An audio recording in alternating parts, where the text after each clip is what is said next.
the posts are too tight, that maskless tailpiece is going to add more bottom end that you're losing because you're post.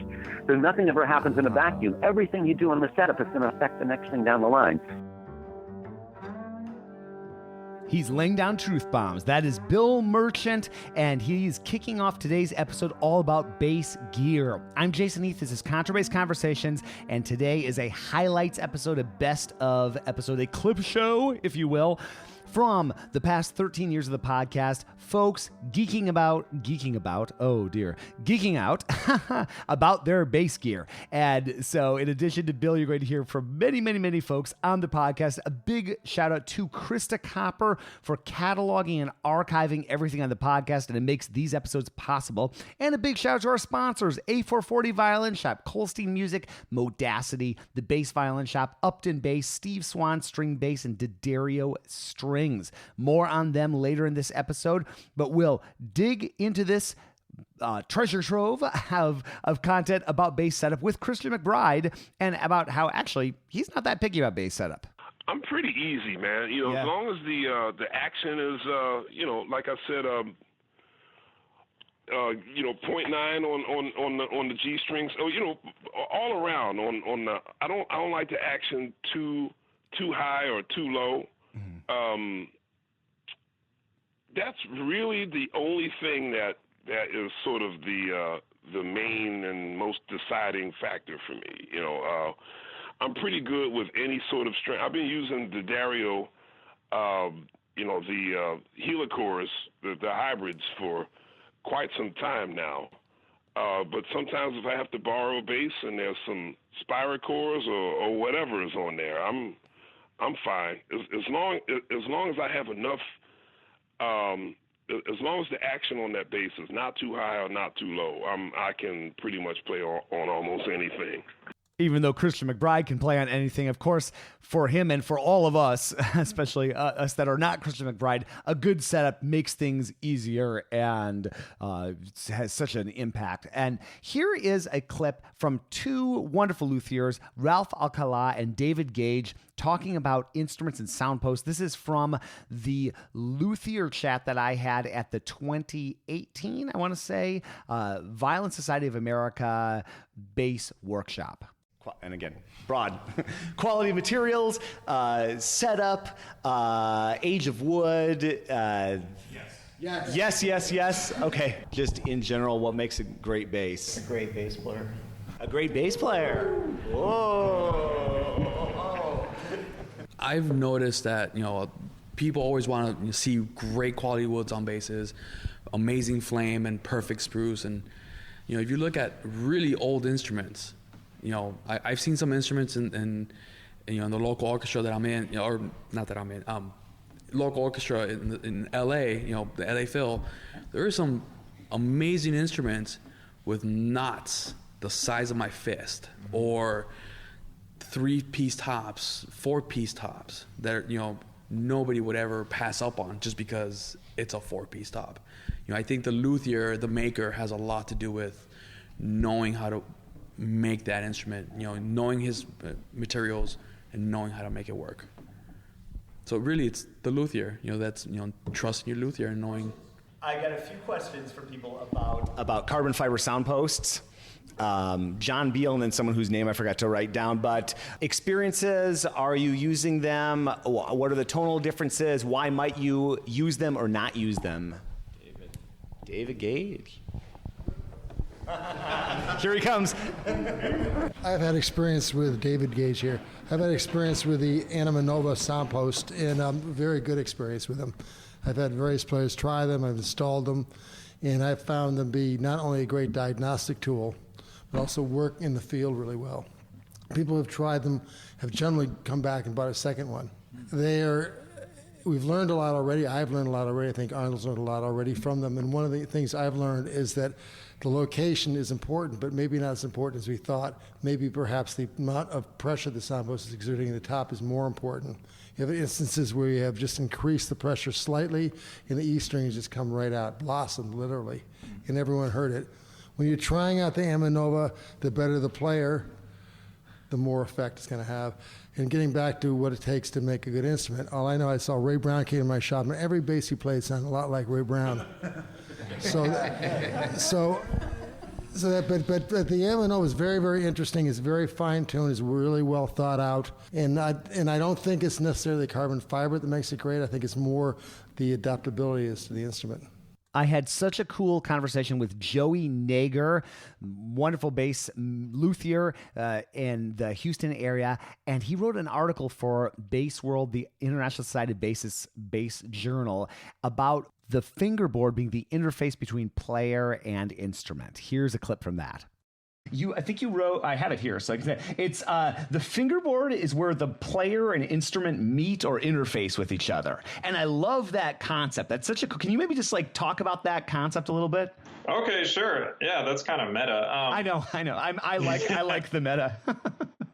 Well, really, your right hand is interacting with the bow, which is indirectly sort of meeting with the strings, but your left hand, it's really the fingerboard. That's where you're contacting the bass. The strings too, but if you didn't have the fingerboard, then you wouldn't have anything to press against. So the fingerboard defines the way you experience the strings, if that makes sense. And then so a lot of the proprioception that's involved with playing in tune, I think really comes down to being keenly aware intuitively of how your fingerboard is shaped. And I think if you have a well-shaped fingerboard, you can adapt to it more easily than a really weird, wonky one. Part of the reason why I wanted to make that comment is if you have a good fingerboard, you can set everything else up perfectly to it, and you'll have a great playing bass. If you have a terrible fingerboard, you can have an amazing nut, you can have an amazing bridge, and it won't matter. The bass is still going to suck. Gael McCann talked about the article that Joey wrote and also kind of elaborated on that and what he thinks of in a good setup in my conversation with him. How do you tackle setup? It's such an enormous topic. I think of setup, I guess, in a way that starts with the player. Okay. And I always think about it. There's two ways I think about it. But effectively, I think about it as a line, and the line begins in the player's mind, and that line moves. There's just like Arnold said, it moves to the hand, right? And so the mind and the hand are paramount, and so in set, I'm not, I don't teach bass players how to play. Certainly not Scott, or I defer to them, right? But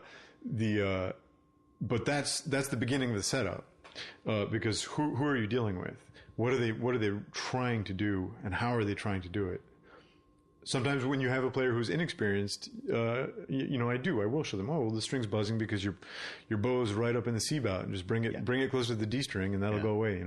But the line then brain to hand to string, and so the string is next, and I consider the bass to be an amplifier for the string and for the mind, right? It's just a big box, and it says whatever the string tells it to say, and that's where and then next is the fingerboard, and we talked about this a little earlier before we had the mics on, but Joey Nager wrote a really excellent article about the fingerboard, right, and tangential relationship of the nut towards the end of the board and so on, and I when I read that, I was jealous because I thought, like, this is information that was in my process, but I hadn't been able to eloquently even conceive of it in such a way. So he really nailed it. And people should go back and listen to Joey's because it's really interesting. But can you describe, because everybody listening now is going to be like, what about the fingerboard? Oh, yeah. Well, and I've actually, when I read his article, he calls it the interface. And I had been telling my clients that it was the interface for a number of years too. And it's true. And I'm not saying, I was saying it too. No, right. Joey really nailed it. But it is the interface. Yeah. And meaning that you have, in my mind, three elements. You have the musician, the kind of string you've chosen, and your instrument, and they all meet on the fingerboard. Your fingers and the strings are in touch with that fingerboard, and from there, the signal goes to the bridge. which is next in line. And then the bridge talks to the sound post and to the bass bar and to the top plate and to the body, and then it all talks right back to your fingers again, and goes right back up into your mind, basically. Yeah. So the fingerboard for me is crucial. It's kind of like the centerpiece. When somebody calls me and says, I think I need a sound post adjustment because my bass just doesn't sing or my bass is feeling tight, I immediately think, oh, they need a fingerboard dressing. And I say, sure, come in. But we're going to have a look at your bass first because the sound post is not necessarily where it's at. The sound post is the sound post, they call it the soul. So be it. Maybe it is, but the fingerboard is the interface. Yeah, right. Are you ever curious just what kind of production capacity a company like Upton Bass has? Here's Gary and Eric from Upton Bass on how many basses they're turning out every year. How many instruments today in America, Togwonk, Business Park, Mystic here, entirely in the U.S., do we approximately? Just completely ourselves? Yes. I think probably up over 1,600 now. Yeah. Okay, coming up around 1,700. Okay. Yeah. The evolution of the product line over these almost 1,700 basses at this point is so cool. From the Gary Carr model to the Bohemian and Bostonian and all the other things that they do at Upton. I just really enjoy their instruments, and I have for years and years. Thank you so much for sponsoring the podcast, Upton, and check them out online at uptonbass.com. Every violin shop has its own unique origin story, and here's A440's Michael Spadero on how the shop got started. My mother-in-law started this business in 1982, and she was a professional cellist. But the story she told me was that Camille, my sister-in-law's violinist with the LA Phil, and when she was maybe in high school, her violin was being repaired in a shop, and for some reason the shop owner had some legal problem where like the Cook County Sheriff or someone confiscated all the stuff. Okay. So the only way for my mother-in-law to get her daughter's violin back was to buy all the contents of the shop at a police auction. Okay. Wow. So since she had all these instruments, I think that's what initially made her start a shop. It's a great shop. I've gone there for years, and thank you so much for sponsoring the podcast, Michael. And folks, check them out at a440violinshop.com. Hi, my name is Andres Martin. I'm an Argentinian composer and double bass player living in Tijuana, Mexico. I play in a professional orchestra, also teaching and performing as a soloist in festivals around the world. After trying almost every string set in the market for the last 20 years, I found Kaplan String to be the only ones that can allow me to use all the different colors and techniques I've been working at during my entire career. I use both solo and orchestral sets, and I love the tone, tension, thickness, and the wide range of dynamics and harmonic resonance and timbre I can get with them. For me, they have the perfect balance between thickness and flexibility, making them a true pleasure under my fingers and bow. I'm happy that finally I have a set that makes me happy when I have to play in any situation. Next up, we're going to get into some specifics on setups for different styles and everything from what Tom Mendel uses in Hamilton to all sorts of other topics. But first, I want to get this quote in from Joe Zahn, which I think is important to just sort of think about when you're thinking about setup. You can't make a lousy bass sound good, no matter how much amplification you have. You've got to start. This is the source right here, and it's got to sound good not only electronically but acoustically as well, because all this is just reproducing what's going on here. This is an acoustic instrument. It's a solid body, but it's got acoustics to it, and all the string vibration, the body vibration, all this plays into it, and this is just merely reproducing what's going on here.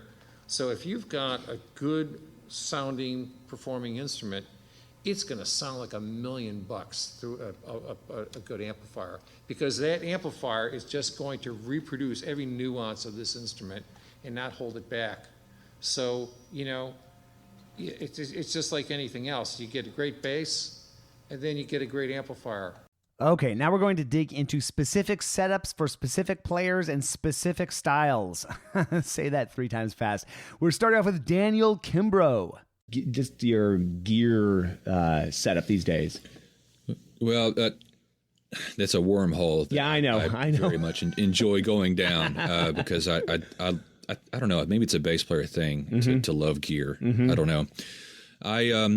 Of course, there's a huge difference between recording and live, but live is the thing I'm doing most of. And so with Jerry's band specifically, I use 2 pickups.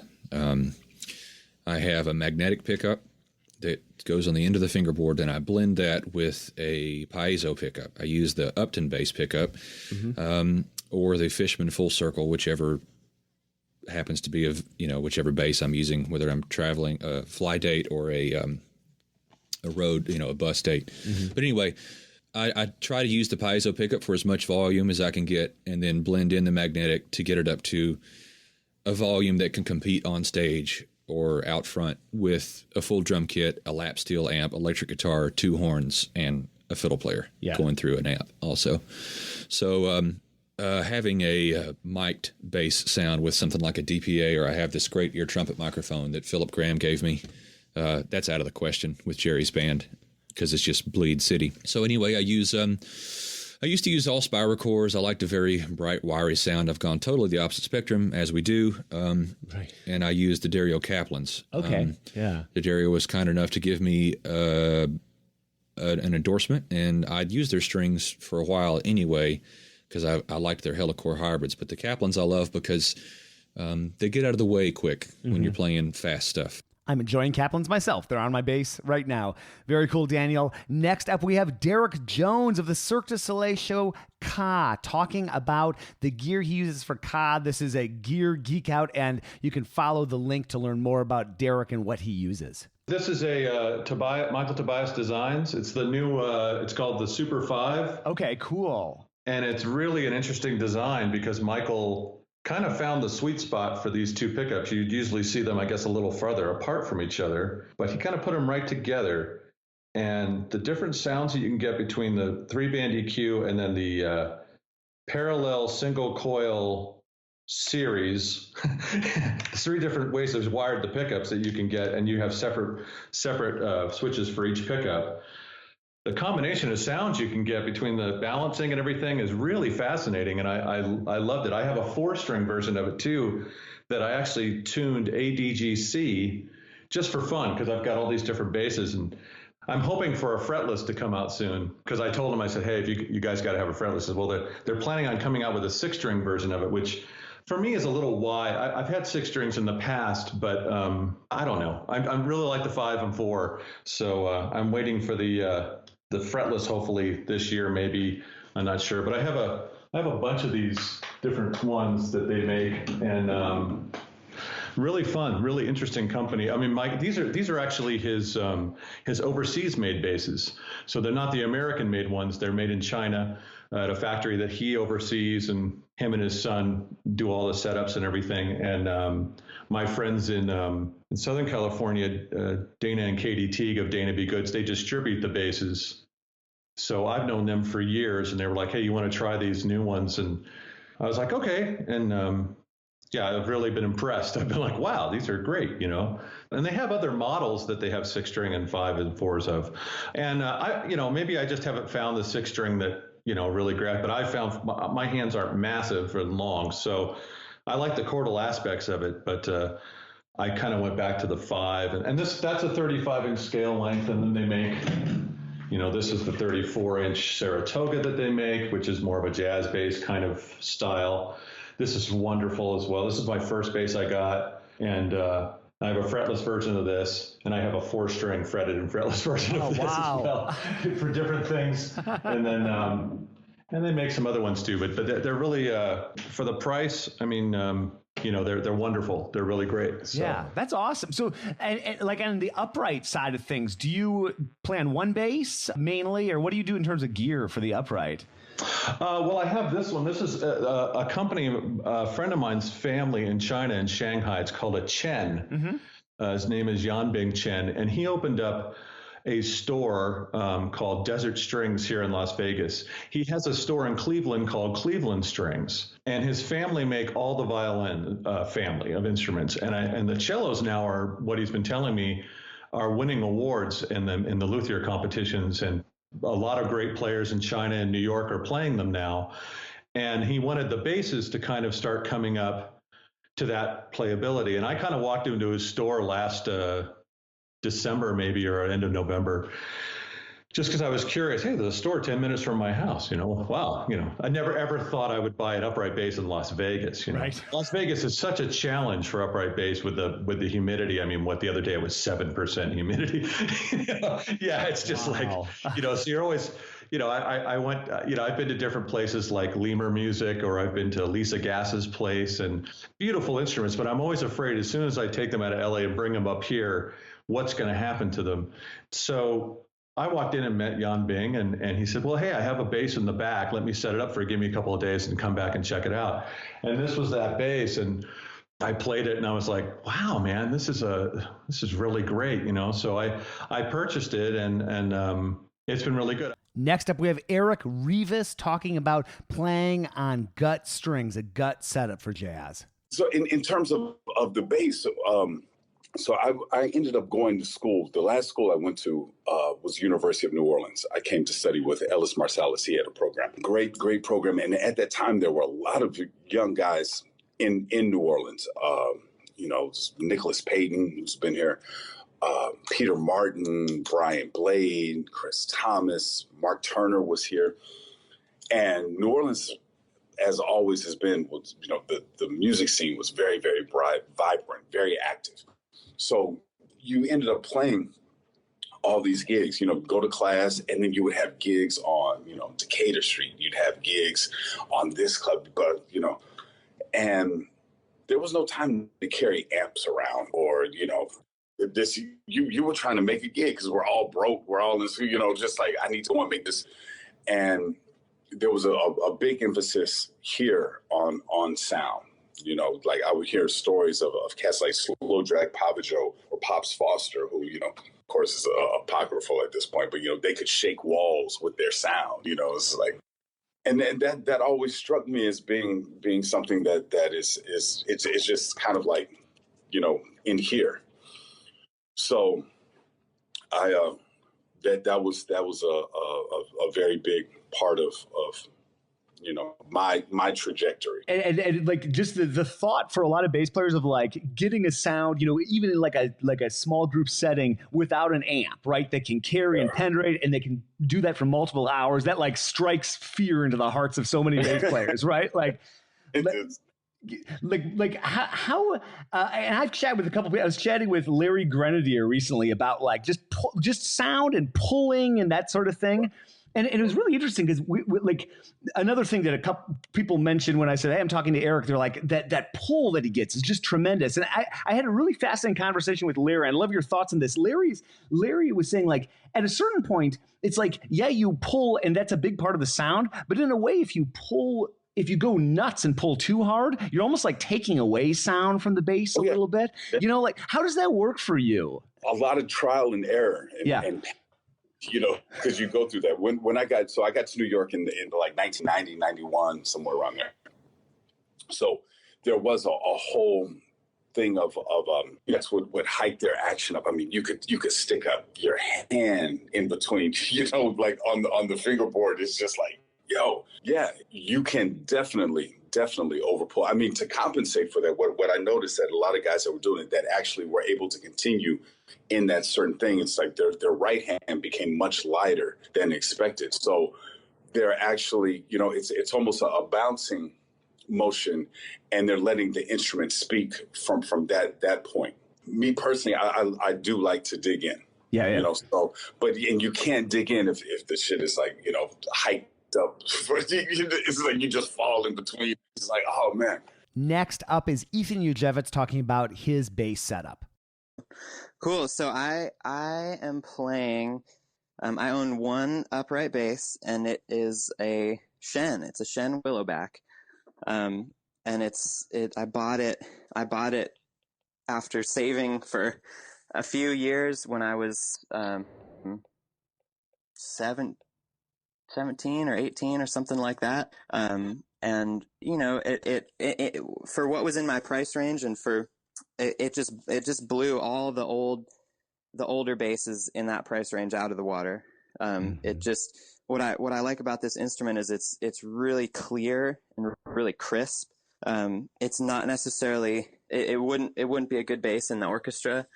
I don't think. I mean, it could probably get set up a little differently to be better at that. But it's a really nice instrument for being a like an equal voice in the texture of like a band with other people, you know. And that sort of goes back to something we were saying before about, you know, the natural tendencies of the bass. But a lot of my setup from just what this instrument does to begin with to how I have it set up is designed to make it be able to do both, like be able to be an accompanying instrument more in the background or the low end of the texture, but also be able to come up front and not have anybody say like, oh, here we go. I got a chance to catch up in person with Gaylord DeVald at the 2017 ISB convention, and he talked about his modular synthesis setup. What type of gear you use when you perform? Yeah. So left to my own devices, I've got a Eurorack modular system, and it's one of these things that has lots of lights and knobs and pretty colored wires, and you run some sound into it, or it generates its own sound, and then you alter it. So it's like it's hardware electronics. Yeah. You know, so I'll take my double bass and I'll hook up a DPA mic or a little clip-on piezo mic and run that into the electronics, and then work from there. Okay. So like a lot of the things I've been doing lately has been, I'll start with like a phrase, oftentimes like a phrase that I know, like something that I've been practicing forever, some little etude that I would never in a million years like get up and play this etude as a recital, but just some like little snippet of melody, and then capture that into the electronics, and then adjust it from there. So you start with the organic bass sound, and then you start altering it through the electronics, and then maybe play on top of it in kind of an improvisational way, or you know, however you really feel like. So are you then sometimes looping as well? Yeah. So there's you get a sound. Sometimes, yeah. So some of the systems I don't usually plug in an actual loop pedal, but that would be a great way to do it.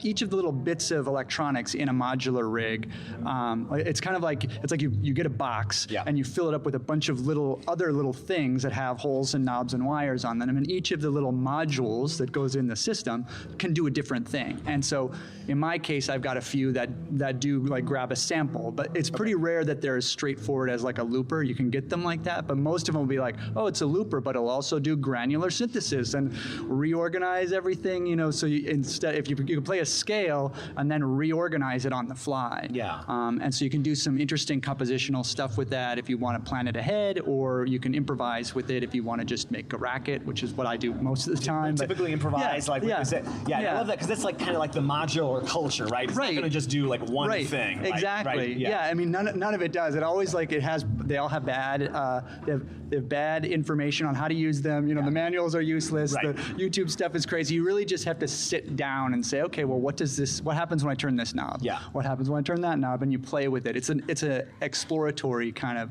way of dealing with technology. Joel Quarrington, of course, is known for tuning in fifths. Here's Joel from way back in the day on the podcast on the topic. The first thing that was that I was trying to just not have an extension. Mm-hmm. You know, I think that I've owned and used most extensions. Okay. And unfortunately, right around the time I was giving up on extensions was when they were developing these new like gate systems and stuff, which I think are fantastic. They work so well. You know what I mean? Having each note being able to close and that gated system. Mm-hmm. At any rate, that didn't exist when I started doing experiments. And at any rate, that's what I was trying to do. I was trying to have a low C, you know, and I didn't think that there would be anything beyond that. But the first gig that I did was with a string orchestra. And I took that bass, and somehow I had arrived that I should have it tuned in fifths. And I was just dumbstruck by how I was responding to the intonation of the group. Mm-hmm. I felt so much more in sync with what everyone else was doing. Now, there were no other bass players there. It was just one bass string orchestra sort of thing. But anyway, that's when I started trying to figure out what's going on. Why do I feel that way? Mm-hmm. What's happening with intonation? And, right or wrong, whatever this is, it's actually just been a big, long experiment in trying to play better in tune. That's all.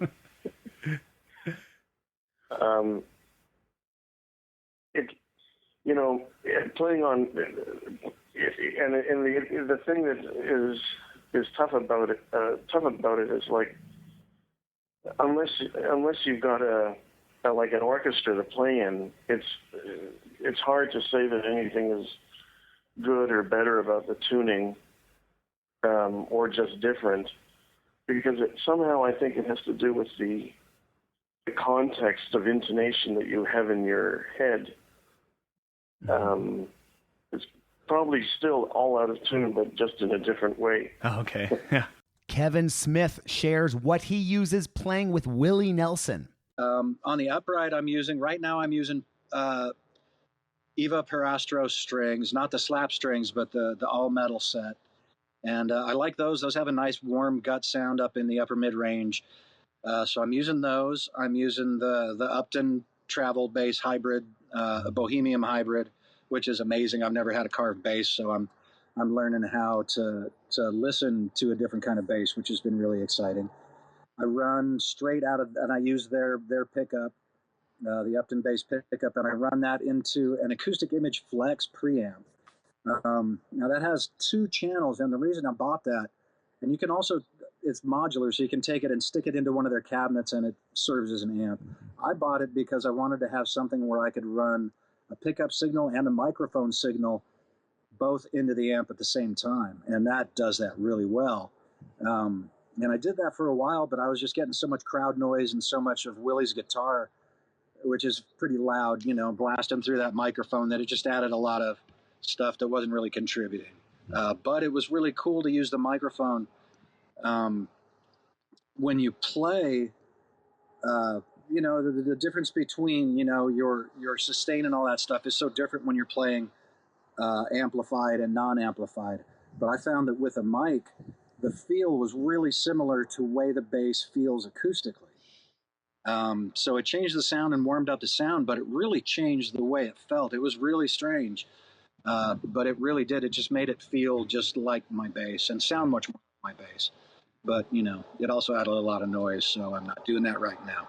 Volkan Orhan has been using the Marvin wire tailpiece for many years, and I've always been curious about it. Here's Volkan on the topic. Actually, I met Kevin when we were in Poland, Wrocław, Irena's, festival. He was there, like one of the few, English-speaking people. So we kind of like bonded, and like he's like, "Oh, I'm from Vermont. I play bass, but hey, I've been doing this. What do you think of it?" And I said, "Well, it's interesting. It's not traditional, right? I mean, I'm always open-minded for these things." And then he was really generous about like, "Well, why don't you take it and try it and let me know, give me feedback." So I took one, set that he gave me. But at that point, I don't think there was any measurements that he had in mind. He was testing things out, I think, getting feedback from people, which is a smart thing to do, I think. And then right around that time, I actually, I was here, Chris Tralkeld, the bass maker who lives in Iowa City. We're blessed again, like having someone like Chris being here. I actually just got my bass from him finally. So I have amazing bass. We can talk about that some other time, I suppose. But anyway, I was playing the Harbison Concerto with the orchestra here. And I was kind of thinking about the balance, and I mean, I think the concerto is written well, but I want it to sound more, right? So, I mean, playing with the orchestra is just kind of like, well, this is a full orchestra. It's a really full score. So I I went to Chris and I said, well, I'm just wondering if I should try this, and I want to, have a set of ears so we can just like swap this back and forth and then kind of give each other feedback and see what you think. So I played and he played my bass, with the original tailpiece, ebony tailpiece. And then we switched it, around quick, and then we put the, Kevin's piece, tailpiece on, and then the change was remarkable to me, to my ears, but I was kind of like, well, I was skeptical about this, but this is interesting. So then I wanted to see how his reaction was going to be. So I played, and then he had the same reaction, but I didn't say to him anything, like from the beginning when we were doing the switch. So he said the same thing. I was a little bit skeptical, but I think it really makes a huge difference in terms of the, resonance of the instrument, and I think it just really pumps out more sound. So that was the time that I actually switched over. And I said, well, I'm going to keep this. And I played the concerto with the orchestra. And then after that, I said, I think I'm not going to change. And then I called him and I said, well, I have 4 basses. So I would love to have more, and so he sent me some more, and I just changed them all. So was it a similar effect on all 4 of the bass? I have never used one myself, but I'm super fascinated by them, and I know. I really think that it is definitely it makes the instrument much more resonant. I mean, I've heard people say like, well, it's too resonant, and sometimes some people say like wolf tones came back, and I haven't had that kind of an experience, so I don't know if it's just my basses or the way I play them, or I don't know. Tom Mendel has been playing Hamilton in Chicago and has a very specific setup for that show and talks through it wonderfully on the podcast. And it's all linked up to, by the way, if you click on Tom's link, you can see all the gear that he's using. Well, you know what? I in our email, you had told me about that. So I actually made a list, and I couldn't believe what I'm using it. Nice. Okay. Well, first of all, I'll just talk about gear-wise, but I mean, I really want to go on about the band and about Alex Lackamore and Colin Welford, our conductor, and just the whole experience is just amazing. And it's about as A-level as any show I've ever played. And I've been fortunate, I've played a lot, but this one was very A-level. So for it, when Alex asked me to do it a couple of years ago, I went down to New York and I watched Richard Hammond, who is the amazing bass player in New York, and watched him do it. And he was using a Bass Mods 5-string bass. And he had also a Lakeland hollow body 4-string, his own upright, and they have a Arturia Keylab keyboard, because we play keyboard bass on 5 tunes, the bass player does. So I like the Bass Mods 5-string, but I'm a Lakeland endorser, and I have a Joe Osborne 5 that I think is pretty magical. I use it in the studio a lot, and I played it for Alex at the first rehearsal, and I bought a Bass Mods, but I never even played it. He said, no, it sounds great. So they were very open to let me do whatever I wanted to do. So my gear on it, I'm using an Osborne 5. I'm using, a Lakeland Osborne 5. I'm using a Lakeland hollow body 4-string with flat wounds, and that's to emulate the Hofner kind of sound, Beatles, Paul McCartney kind of thing for the King George tunes. And my acoustic bass, I have a Grodner model Pullman with a low C chromatic extension, and you need an extension on the show because you go down to a D for this particular show, and you use Ds and E flats in the show. And like I said, I use an Arturia keyboard. We play. There's a big song called "My Shot," if you know that one. I play that, and Wait for It, I play the keyboard bass for that. So anyway, for 5 tunes, I'm doing that. For the show, we have an Avalon U5 direct box for the electric bass, and an Opus 1000 direct box for the acoustic. I played a Sting show, The Last Ship, and the sound designer for that turned us on to that one. And the same sound people are doing this. The same sound guys are doing that, so they brought in the Opus 1000. It's an amazing DI for the acoustic bass. and we use the DPA microphones. Do you use those, Jason? I'm familiar with them, but I do so little show playing myself. I don't, but I'm familiar with the mics. Okay. I know like at Grand Park Symphony, they use them for that and stuff like that. Yeah, they're great. So we use the DPA on it. I also, well, I'll just talk about the upright for a second. I also, I use a visual sound volume pedal. Richard doesn't use a volume pedal in New York, but I sit on a stool, he doesn't.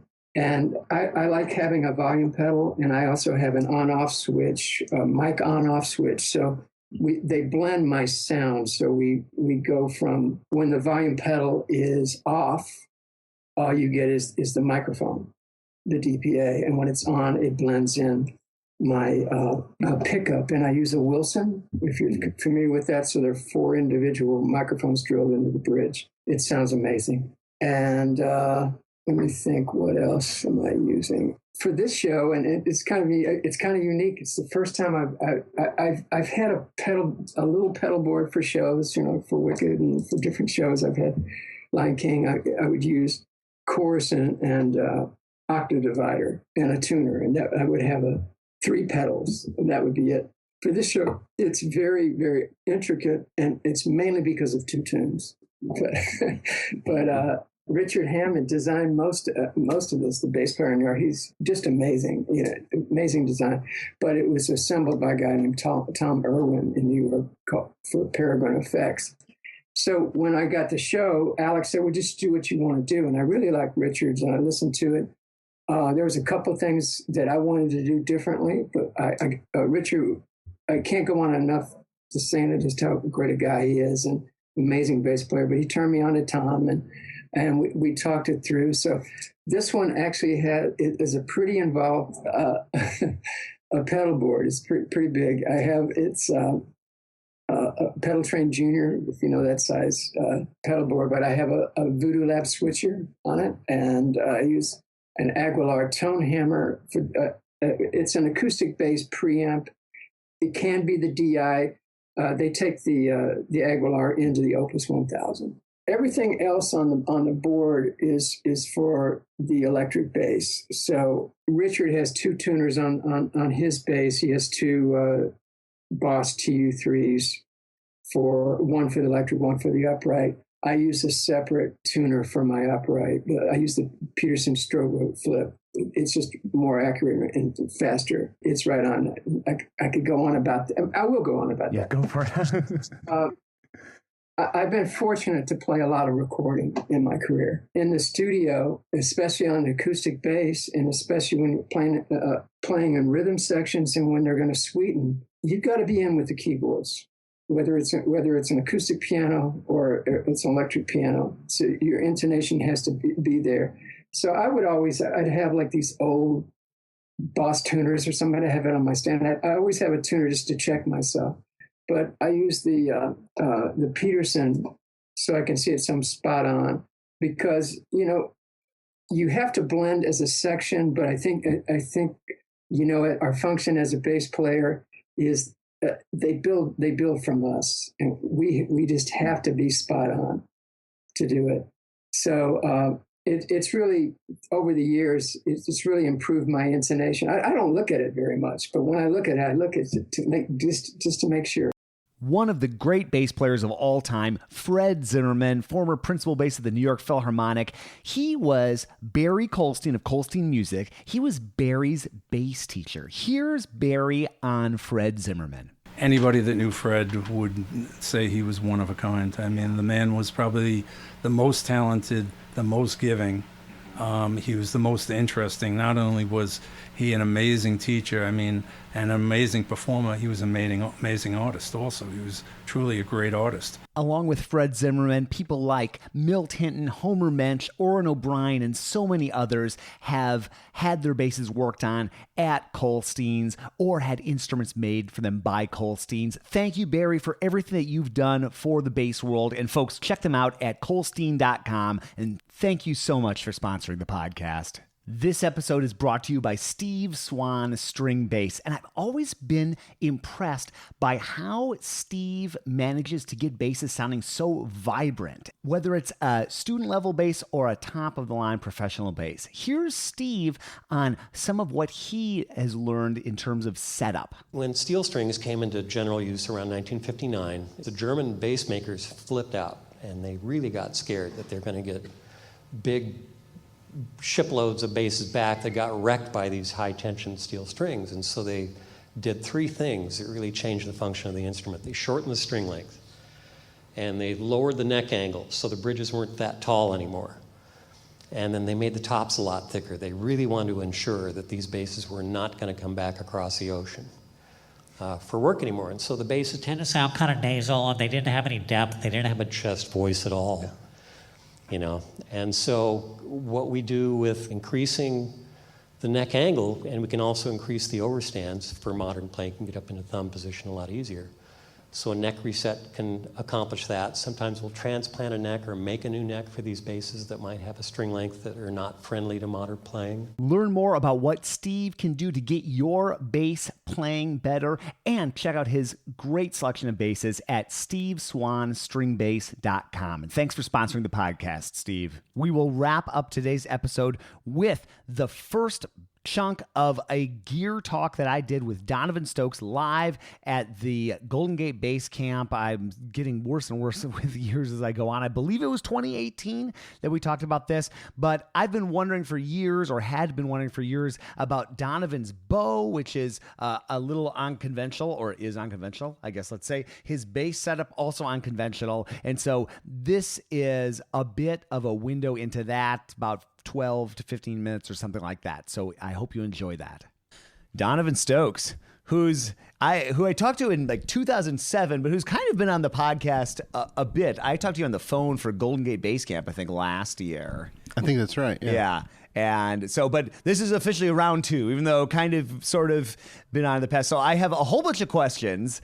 And we are about to play a concert in 33 minutes, so there'll definitely have to be round three, because I'll only get to a few of them. But let's just start by, if you don't mind, by talking about gear. And can we talk about bows and your bow or bows? And can you describe your bows?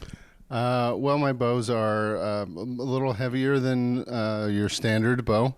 They're around 260 grams. I have three of them, and they're all right around that size. They're a little longer than normal, but that's more specific just to what I wanted for me specifically. But in terms of the weight, there's a theory behind that. That's what I'm interested in. And a couple of different people, it's not my theory, I didn't come up with it, and a couple of people kind of came up with similar ideas for a heavier bow.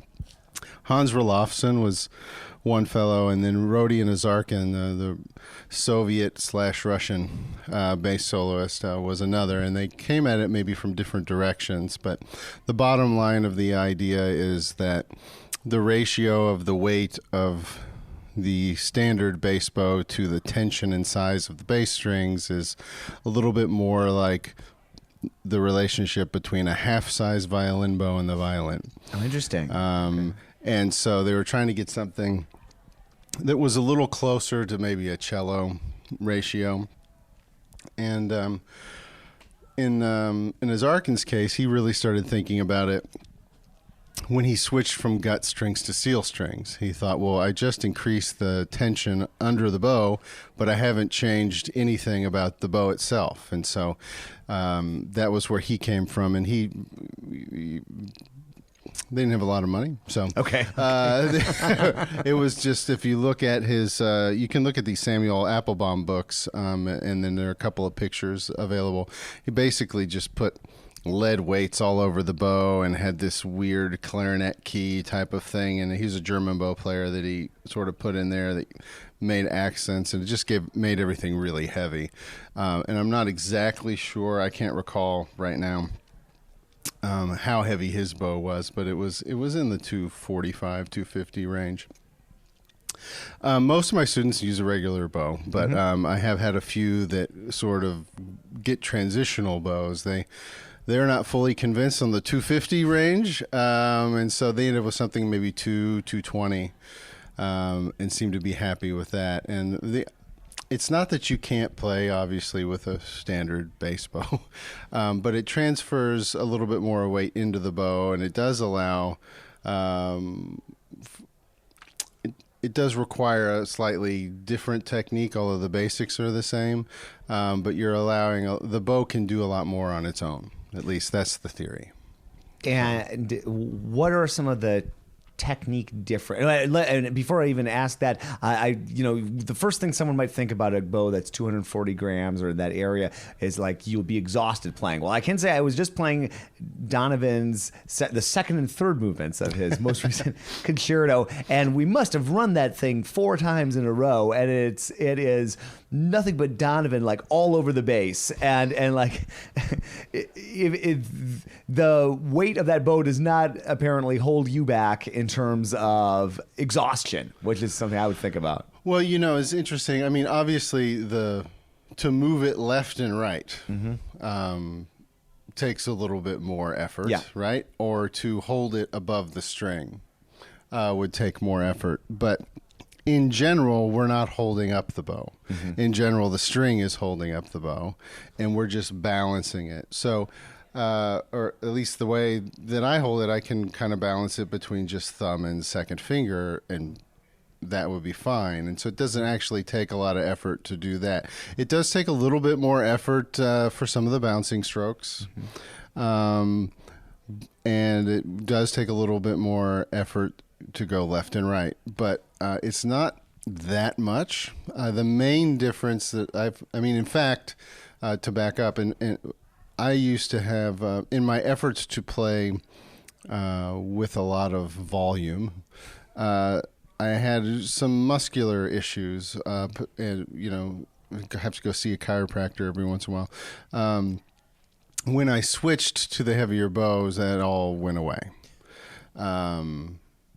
So I haven't found it to be a hindrance. It did require that I make sure that everything is loose and perfectly balanced, because if you are unduly tight, you can have a problem because it's a heavier bow. You can sort of get away with some of that on a lighter bow for whatever reason. So you have to be really careful about that. And it does become much more about sort of, maybe the way to describe it is that you're really sort of balancing the bow in your hand the way one might control basketball if they were dribbling, right? So you're not really ever holding on to it. And that's probably the way that you should be doing a regular bow anyway, but sometimes we have to have a little bit more pressure and we might tense up a little bit. So it does, I guess, require some refinement of the techniques, but the basic thing is the same. It does take a little bit extra muscle, but it's not that much. I mean, you would think... One might think that it would be a huge change, but I mean, we're not even talking about a half-pound difference. Right. And if you have trouble, if you can lift a half-pound but not a full pound, you've got bigger issues than playing the bass. So it seems to be, I don't know, it works for me. And I feel like not only the bow responds a little bit differently, but that I get more out of the bass. And I don't mean just volume. I mean like some of the lighter strokes, seems to be a fuller resonance and a quicker response. And I'm well aware that this is a controversial topic, but this has been my experience. But because I'm well aware it's somewhat controversial, this is a main reason I don't push it on any of my students. If they're interested and they feel like that their hand is in order, then we can talk about how to transition over. But otherwise, it's not like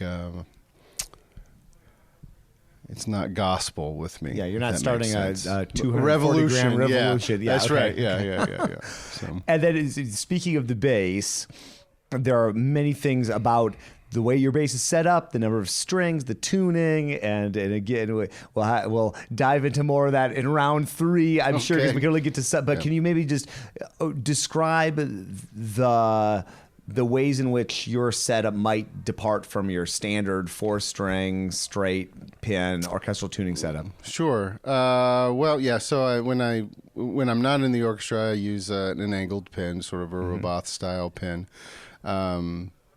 It's got a false block on the bottom, but that's mainly just because the bass is old. It's not because it's special design. I use a Marvin tailpiece on this bass. Seems to brighten things up. And allow for a little bit more projection. I do have 5 strings, but I tune it with a low C because I have a C extension. And then I take the other 4 strings and pull them up into solo tuning. So if I didn't use the extension, it would be E, and then B, and then E, and then A, and then D.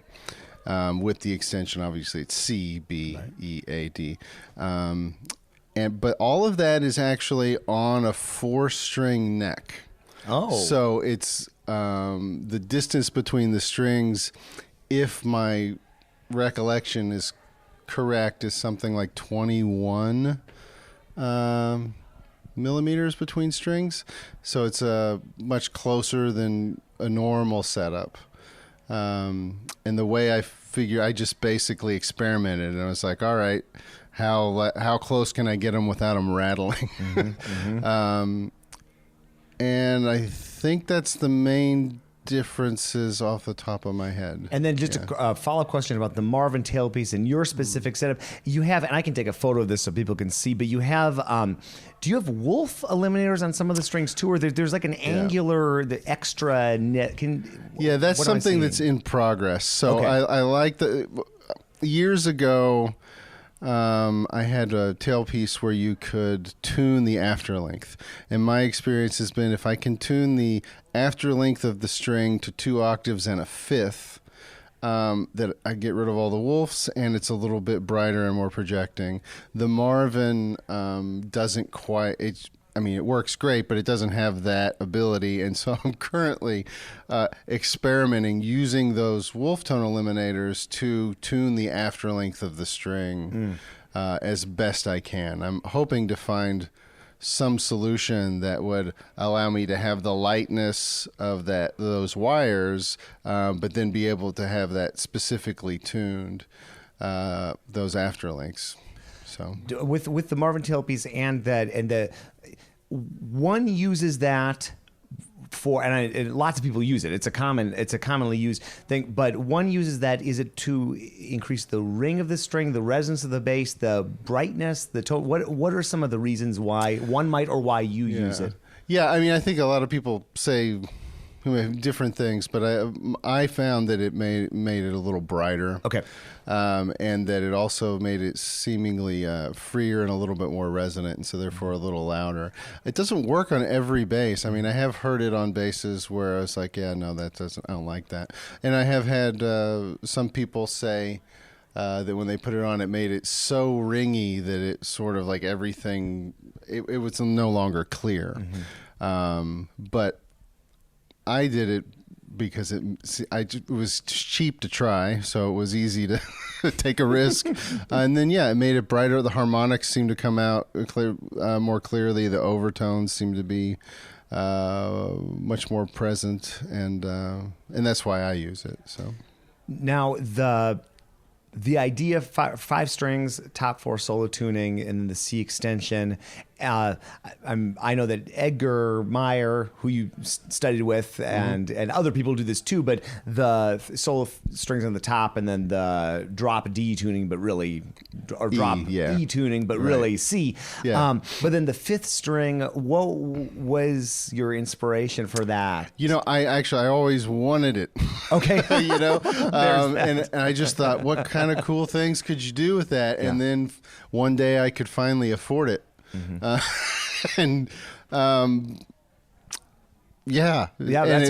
was kind of it. It turns out that I did turns out that, since that time, I've, become aware of Renaud Garcia Fons, and he's got the 5-string tuned up, and it's really wonderful.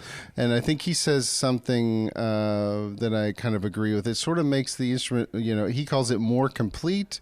But if you think about it, like on a violin, you can reach, what is it, like, let's see, 1, 2, a little over 2 octaves in a single position. And we get a little closer to that with the extra string and all of that. And I didn't want to give up the low notes, so I wanted to have the C and the D, or capo and E flat if I wanted to.